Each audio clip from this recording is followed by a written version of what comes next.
First of all, thank you to everyone for joining our webinar today on how to write construction demand letters that get you paid.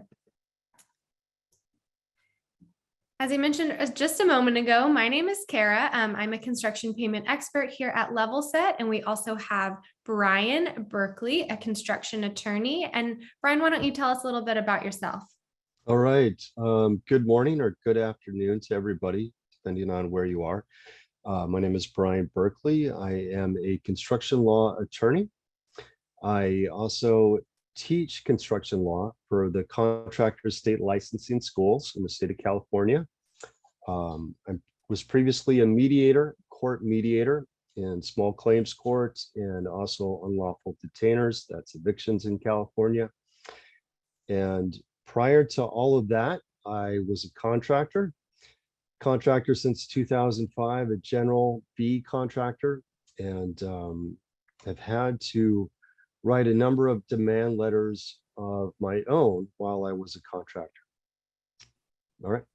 All right. So you are definitely a subject matter expert. Fantastic.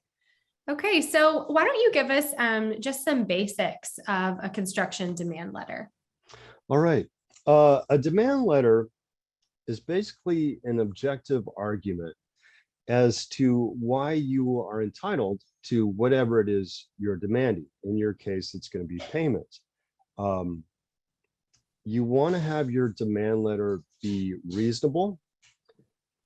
You want to be polite with what you write. It's an objective letter. And for most people, when they get a demand letter, when your client gets a demand letter, most of them are going to pay. Most reasonable people will pay. They'll see your objective, reasonable argument, and they'll go ahead and send you a payment. If you're dealing with somebody who is not reasonable, if you've got a crazy client, and there are some of them out there, I mean, the vast majority of clients are good people, but some of them are, they're not reasonable. So if you've got somebody like that, your demand letter is going to serve as evidence. It's going to serve as evidence to their attorney when their attorney gets involved.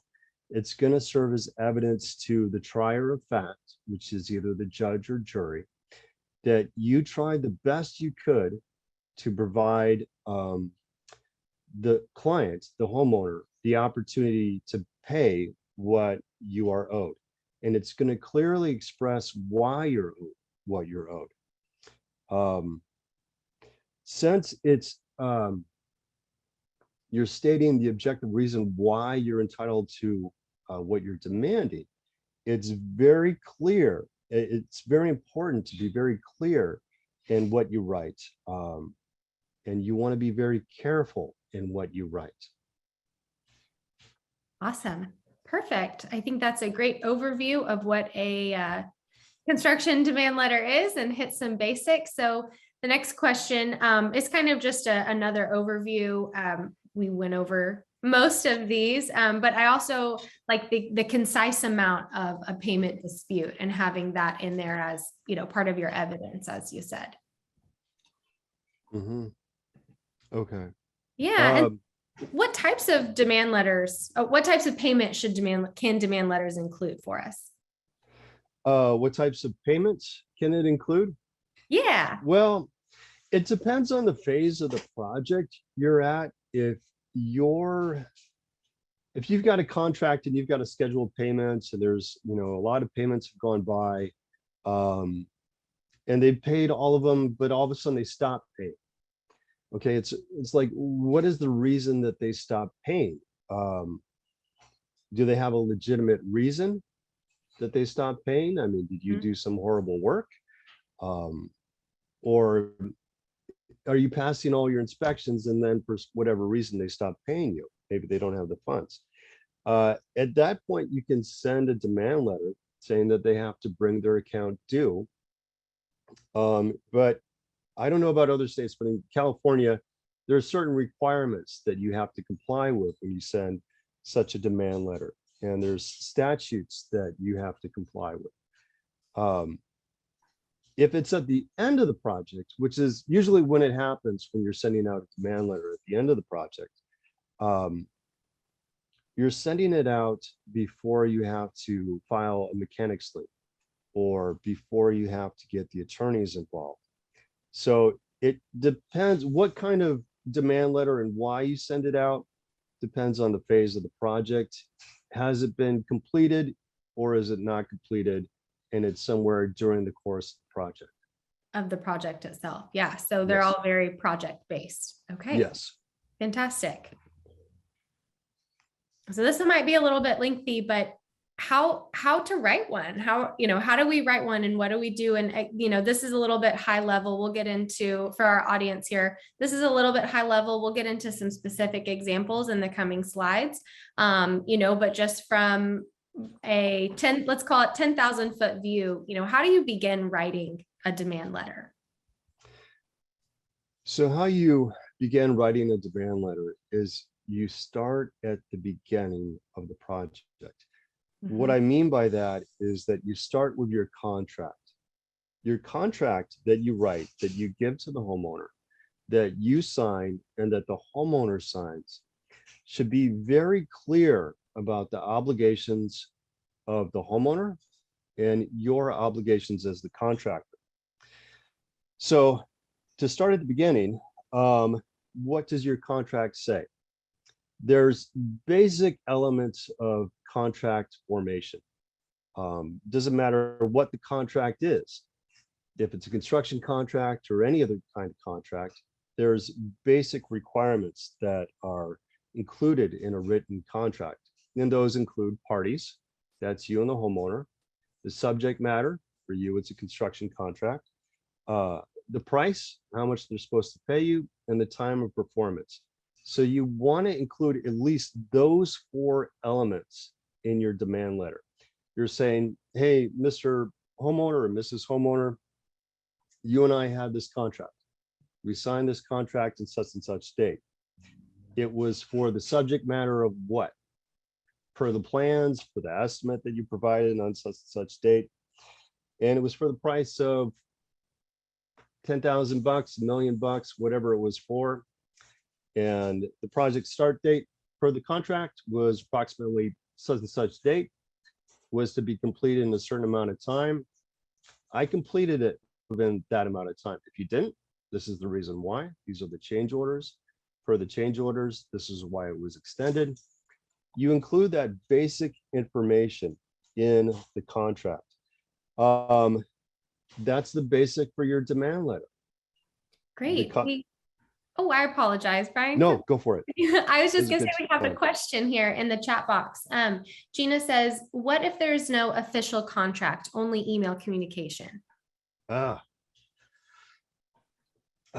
state are you in, Gina? I don't have her state, but she may don't be have her state. Okay. Texas. Okay. I don't know about Texas, and I apologize. I only know about California. But if you have a contract, so you're saying that you have a contract and I assume in Texas it's okay that the contract formation is all by writings by email. Is that correct for Texas, or? Could be. We can definitely, yeah, we could definitely get Gina in contact with someone in Texas that can give a more robust explanation with Texas law. So yeah. This is more for professional services. All right. California tends to be more harsh, I think, on contractors, more strict about what they can do and cannot do with homeowners. And it requires in California that construction contracts with homeowners be in writing. So there has to be a formal contract. It can't just be via email. But if you do have an email, if in your state that's allowed, that you can have a contract formation by email, then you just make sure that you have those basic terms in a contract, because that's basic contract law, that you at least have those 4 elements for the parties: subject, price, and time. So you want to be able to explain that. You want to be able to refer back to the email and such date, stating the terms of the contract, and you want to be able to refer back to their email that accepted those terms. Awesome. So we do have another question here from Larry before we move on. He says, we are a sub-tier contractor on a job. The GC and the subcontractor are disagreeing on whether the subcontractor has been paid in full. Do we send a demand letter to both? Hold on one second. The GC and the subcontractor are disagreeing on whether the subcontractor has been paid in full. Send a demand letter to both. Yeah, I think I would, because I mean, if they're disputing whether you've been paid or not, you want that course, you want them all involved in the negotiation. I mean, that could be that the GC paid the sub and the sub hasn't paid you, or it could be that the sub was never paid by the GC. Either way, one of them is lying. So you want to send that to both of them, so they're all involved in the dispute. And if that goes to litigation, it could be that you might have to sue both of them. Normally you could only sue the subcontractor, but if the GC is lying, that could arguably be fraud. So you want to make sure that your correspondence includes both of them. Good question. Thank you. That is a great question. Brian, do you want to take a couple more questions, or do we want to save Sure. for Q&A? Yeah. You want to do it? I like the Okay. questions. Yeah. Awesome.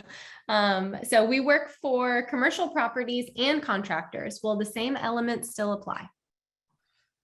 Commercial properties and contractors. Yeah, those 4 basic elements apply to every contract in the world, whether it's a construction contract, whether you're buying a beer at a bar, the same elements apply. Of course, if you're buying a beer at a bar, it's not going to be a formal written contract, but it's a verbal agreement between you and the bartender.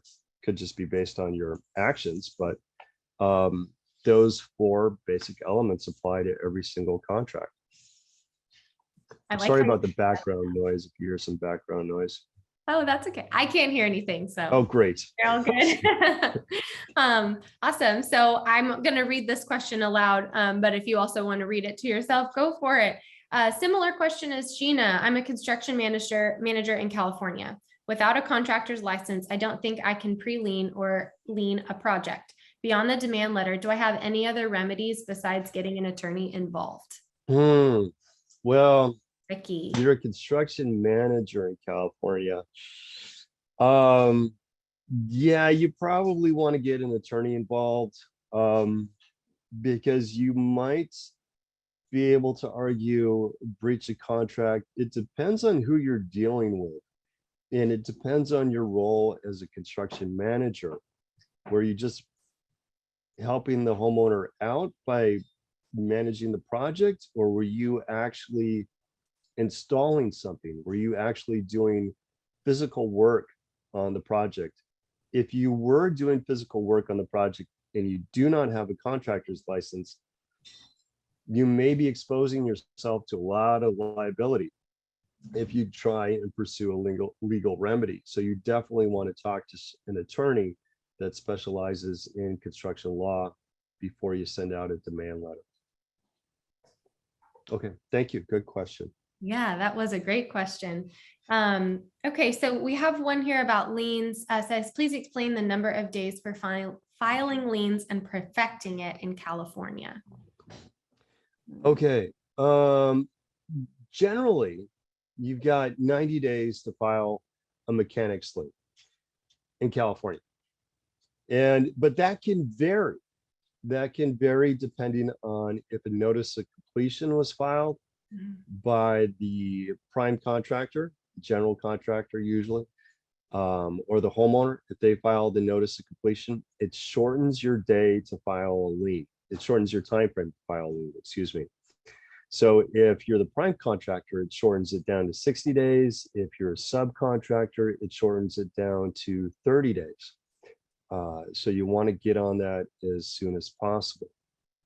Once you have filed a lien, you only have 90 days to file the foreclosure action. And if you have not filed the foreclosure action within 90 days, you have to release the lien. And then you're limited to filing a lawsuit based on breach of contract. And you can only file a lawsuit based on breach of contract against whoever it is you contracted with. If you did not contract with a homeowner, then you cannot file a lawsuit against the homeowner for breach of contract. Good question. All right, thank you. Yeah, we did have a follow-up from Chad that he hasn't had problems with payments from commercial owners, but that he has had issues with contractors while consulting for them. He's not doing the physical work. So I don't know if that changes your answer.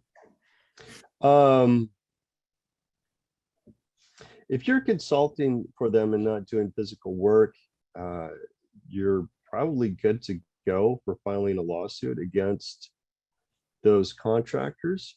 But you definitely want to talk to an attorney before you do that, because you are going to need an attorney to help you with the process. If you don't want to pay the full expense of having an attorney do everything for you, some attorneys will work in a limited capacity, but you definitely want to consult with an attorney before you do that. Good question. Thank you. Okay. So do demand letters really help? I think based on some of these questions that we've answered and some of the things we've talked to, I can personally say that yes, I do believe that demand letters really do help. And I loved having all of those questions. I think we're going to move past this slide because I really want to get into some of the examples and the rest of the meat of our presentation here. So, what are the specifics of the demand letter process and what examples do you have, Brian, in terms of those? All right, what are the specifics of the demand letter process? All right, so say you haven't gotten paid and it's been more than 30 days, still haven't gotten paid. It's coming up to the point where you're going to lose your ability to file a mechanics lien if you don't get paid. So what do you do with the demand letter? What are the specific process about it? Well, I think it's always best to start up with a phone call. The reason why you want to start up with a phone call is because if it gets to court, judges want to hear that you really tried to communicate with this person and you did so in a reasonable way. You pick up the phone, you call somebody. That's what people do when they negotiate. So you do that first, because then if they hang up or they don't pick up the phone, you can refer to that in your demand letter. You can be like, hello, Mr. Homeowner. I tried calling you on such and such date. You didn't pick up, or I wasn't able to get a hold of you. And then you go on to the specifics of the demand letter. Oh, but you're talking about the specifics of the demand letter process. Okay. So you start with that statement that you tried to call them, and then you go into the details of what your demand letter is, and you try and be very objective, and you get to those 4 basic elements. In certain states, I assume they have different criteria about how you deal with change orders, how you deal with mechanics liens. Do you have to include all that stuff in there? Maybe, maybe not. It depends on the situation. And then after you send out the demand letter, you wait a certain amount of time for them to respond. It's always good to be able to tell them how much time they have to respond. And it's good to refer to the deadline for filing the mechanics lien in your letter.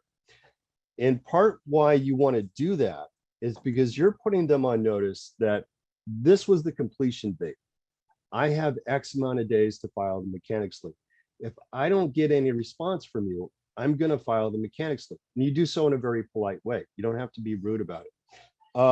Now, if I'm so sorry about that background noise, we got some cleaners here. If they If they later object and say, hey, you didn't file the mechanics lien on time, well, then you can say back to them, where is your objection to the date that I said was the completion date in my demand letter? If they never objected to it, their argument that you filed too late is probably not going to hold a lot of water. It's not going to hold a lot of weight. Now, if they object to the date of completion before you file the mechanics lien, then you just go ahead and file the mechanics lien. Okay, hopefully I answered that. Yes, yes, absolutely. And you know, what I'm gathering from today really is to be specific, to be polite, and to get everything in writing. Among the other more detailed you know, line items that we've spoken about, you know, those three really stand out as I'm listening and distilling everything, you know, that you're saying. So what I am most excited to hear today are some of the success stories of contractors using demand letters that you have seen, Brion. Well, every demand letter I sent out, they were all brief. They're all to the point. And, you know, I didn't put any emotion in it. Basically, like, this is what I'm owed. This is why I'm owed that amount. Please pay me. And I can't think of one time that I was not paid, except for a family member, because, you know, family members dealing with other family That's a whole other set of rules. Yeah, that's another set of rules. But other than dealing with that one family member, I always got paid. But part of that is knowing the laws in your state regarding construction law, whatever those are, and knowing that you're complying with those construction law rules in your state. The other part is verifying your client, validating your client. Do you have good clients? Do you have bad clients? Are you picking bad clients? And is that causing you problems? How is your client relationships? And if you have good client relationships, you're probably not going to have a lot of problems.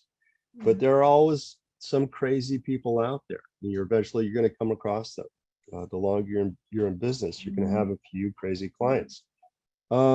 Success stories of using demand letters. So yeah, it worked almost every time for me when I was a contractor. As an attorney, you know, I'm dealing with a lot more crazy people than I did when I was a contractor. And I never know if a demand letter is going to result in my client getting paid or not. Sometimes it does, and it's really nice. There was one time where I had a former student. He contacted me, and he was not yet a contractor. He didn't have a contractor's license yet. He was working for another contractor. Him and his family were working for another contractor. And they were being paid as independent contractors. That's not legal in the state of California. Unless you're licensed in the state of California, you're not an independent contractor. So what that general contractor was doing with my student was illegal. For a variety of reasons in California. Now, when I wrote the demand letter, I wanted to be very careful because you don't want to point out criminal activity that other person is doing in your demand letter. The reason why you don't want to do that is because it's extortion, and that is a criminal act by you yourself that you could commit. If you're demanding, pay me this money, or I'm going to report you to the district attorney's office, or I'm going to report you to the contractor state license board, that is arguably extortion. So you've got to be really careful. So I sent him a demand letter, but I did not refer to the criminal acts that he was doing. I only let him know that in the state of California, he's got to pay unlicensed people as employees, not independent contractors. Please pay them. And he did. And I was surprised. I thought it was going to result in more work on my behalf. So I was a little bit disappointed because that was less money for me, but my client was really happy because he got paid right away. So your demand letter can be very effective, but you got to be very careful in how you write it. All right, thank you. Yeah, that was a great example. That was fantastic. So I believe the next question here, oh, my slides are frozen. I apologize, you all. Just a moment. But I believe the next question here is, what can people do if the demand letter isn't actually effective? Oh, Here we go. if the demand letter isn't effective, you've got options. In the past, you could go to the homeowner's house, knock on the door, and demand payment. Got to be really careful with that because it could get you into trouble. It did happen a lot in the past, and usually it resulted in the contractor getting paid. But now people have video cameras on their house. They have video cameras on their doorknobs, and people have cell phones that they can record you with. So if you're not polite about how you're knocking on the door and demanding payment, you might have the police call on you. So you got to be really careful. And I don't necessarily recommend doing that anymore. We don't want. No, you don't want to have the police or sheriff's department come out if you have a dispute with a homeowner. And if you got a homeowner who's like kind of manipulative and kind of crazy, they're going to call the police. So I don't recommend doing that. You can file the mechanics lien. There are certain requirements and certain hoops that you have to jump through with filing mechanics lien. So you definitely want help from a company like Level Set in doing that. So because you got to be really careful, because if you don't jump through those hoops correctly, you might lose your ability to have a mechanics lien, have a valid mechanics lien. What else can you do? So hold on, I'm looking at my notes here. Mechanics liens, they're incredibly effective in getting paid. And the reason why is they create a lot of leverage. As long as you're jumping through all the hoops correctly, they provide a lot of leverage on your behalf against the homeowner. No homeowner likes the thought of losing their home due to mechanics lien. If you think about the home to a homeowner, what it means to a homeowner, it means an incredible lot to them. It's their most valuable asset. They are putting hundreds of thousands of dollars into their home, especially in California. There's a crazy amount that they're putting into their home. Yeah. And if they care about their home enough that they're contacting a contractor to improve their home, they care about it even more. If they got a construction loan to improve their home, they care about it an incredible lot, their home. It's their future, it's their retirement, it's everything to them. So if you file a mechanics lien against them, that is going to get their attention. They are going to care a lot about that. And most of them will take it very seriously. Not all of them, but most of them will. And it's a good chance that you're going to get paid.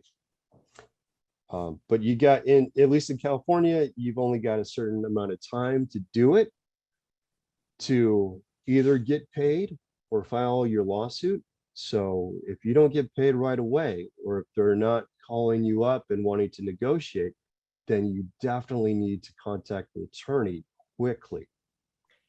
All right, thank you. Is a great segue here. And I know we're right here at time. So with the, when should attorney be involved in sending demand letters? Maybe just a couple of quick rules of thumb here, because I know we also have some questions that I'm dying to get answered. So in general, always.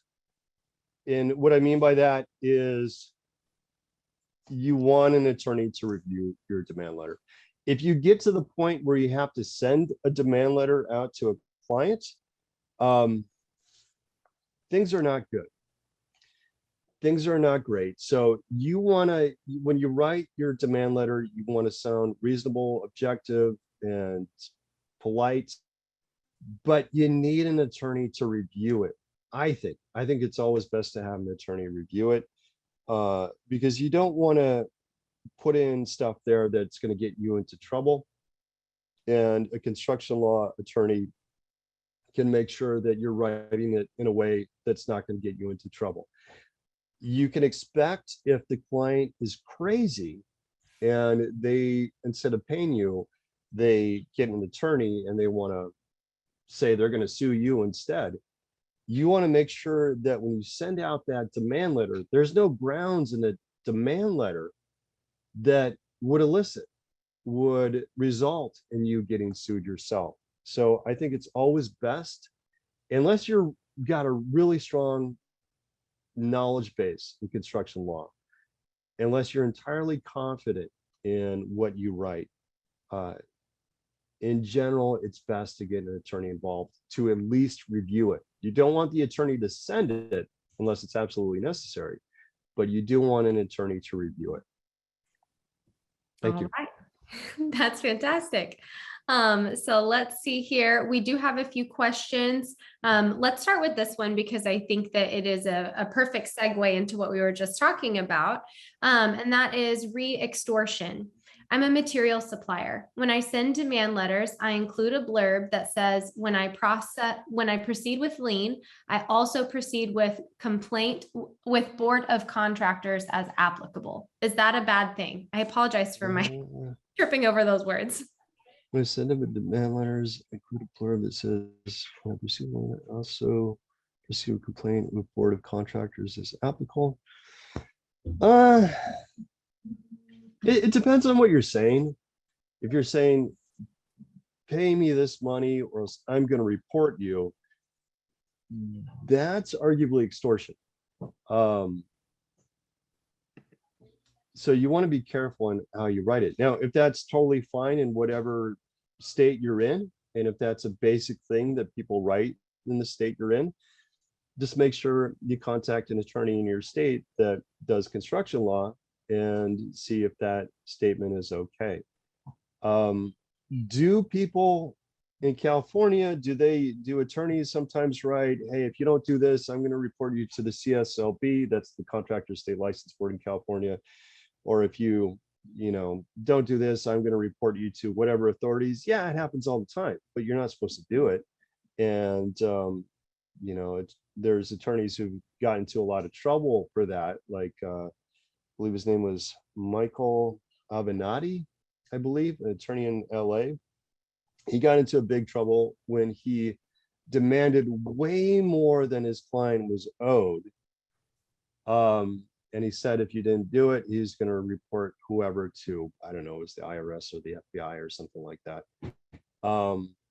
That is extortion, especially when you're demanding way more than you're actually owed. But it depends on your state. It depends on what's allowed in your state and what is not. All right, great answer.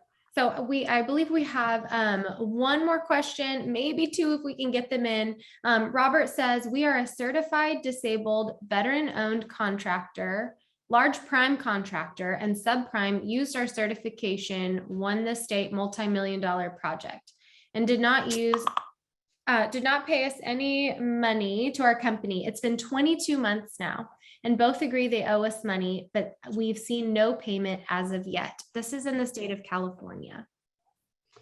Okay, it's been 22 months and you have not been paid, then That's it. well, in California, you only have 4 years to file a lawsuit based on breach of written contract. If it's been 22 months and you haven't been paid, you need to contact an attorney and you probably are going to need to file the lawsuit. I don't see what else is going to get their attention if you've reached that point already. So I recommend you contact an attorney today, as soon as possible. Yes. And then last question here, can you file a lien if you don't file a 20-day prelim? In California, no. in California, you are out of luck.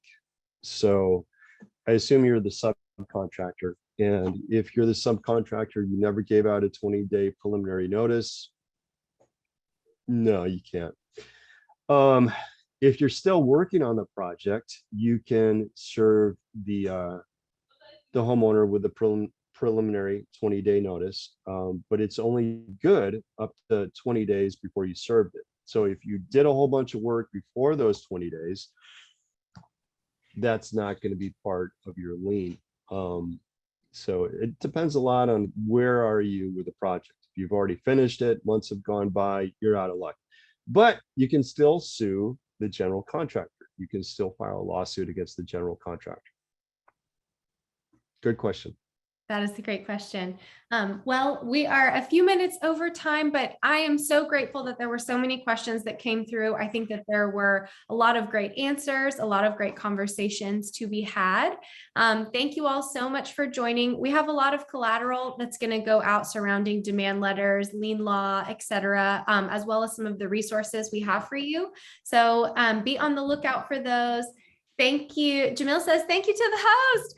Thank you again, Brian, for coming. We really appreciate it. And hope everyone has a wonderful end of the year. Thank you all so much. All right. Thank you, everybody. Bye.